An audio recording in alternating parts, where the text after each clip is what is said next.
This is Speed Matters, why working quickly is more important than it seems. The obvious benefit to working quickly is that you'll finish more stuff per unit time. But there's more to it than that.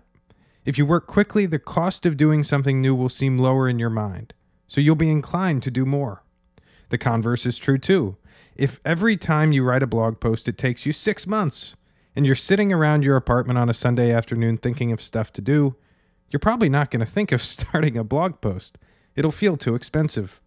What's worse, because you blog slowly, you're liable to continue blogging slowly, simply because the only way to learn to do something fast is by doing it lots of times. This is true of any to-do list that gets worked off too slowly. A malaise creeps into it. You keep adding items that you never cross off. If that happens enough, you might one day stop putting stuff onto the list. I've noticed that if I respond to people's emails quickly, they send me more emails. The sender learns to expect a response, and that expectation spurs them to write. That is, speed itself draws emails out of them, because the projected cost of the exchange in their mind is low. They know they'll get something for their effort. It'll happen so fast they can already taste it. It's now well known on the web that slow server response times drive users away. A slow website feels broken. It frustrates the goer's desire. Probably it deprives them of some dopaminergic reward. Google famously prioritized speed as a feature. They realize that if search is fast, you're more likely to search. The reason is that it encourages you to try stuff, get feedback, and try again. When a thought occurs to you, you know that Google is already there. There's no delay between thought and action, no opportunity to lose the impulse to find something out. The projected cost of Googling is nil. It comes to feel like an extension of your own mind. It's a truism, too, in workplaces that faster employees get assigned more work. And of course they do. Humans are lazy. They want to preserve calories. And it's exhausting merely thinking about giving work to someone slow. When you're thinking about giving work to someone slow, you run through the likely quagmire in your head. You visualize days of halting progress. You imagine a resource, this slow person, tied up for a while. It's wearisome, even in the thinking. Whereas the fast teammate, well, their time feels cheap in the sense that you can give them something and know they'll be available again soon. You aren't using them up by giving them work, so you route as much as you can through the fast people. It's ironic.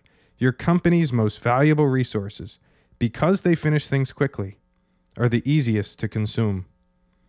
The general rule seems to be, systems which eat items quickly are fed more items. Slow systems starve. 2 more quick examples. What's true of individual people turns out also to be true of whole organizations. If customers find out that you take 2 months to frame photos, they'll go to another frame shop. If contributors discover that you're slow to merge pull requests, they'll stop contributing. Unresponsive systems are sad. They're like buildings grown over with moss. They're a kind of memento mori. People would rather be reminded of life. They'll leave for places that get back to them quickly.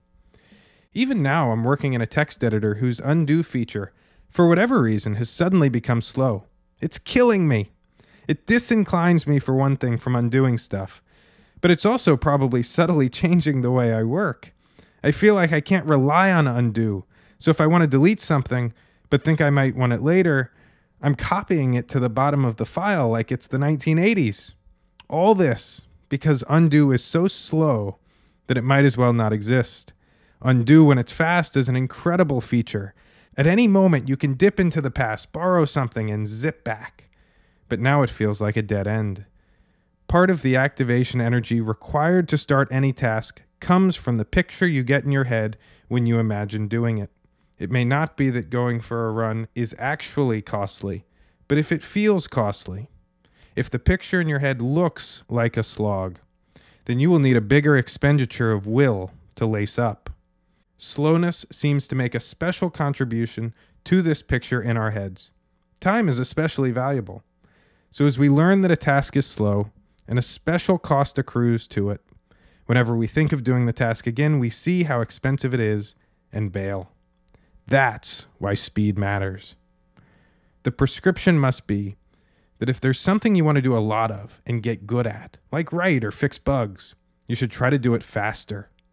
That doesn't mean be sloppy, but it does mean push yourself to go faster than you think's healthy. That's because the task will come to cost less in your mind.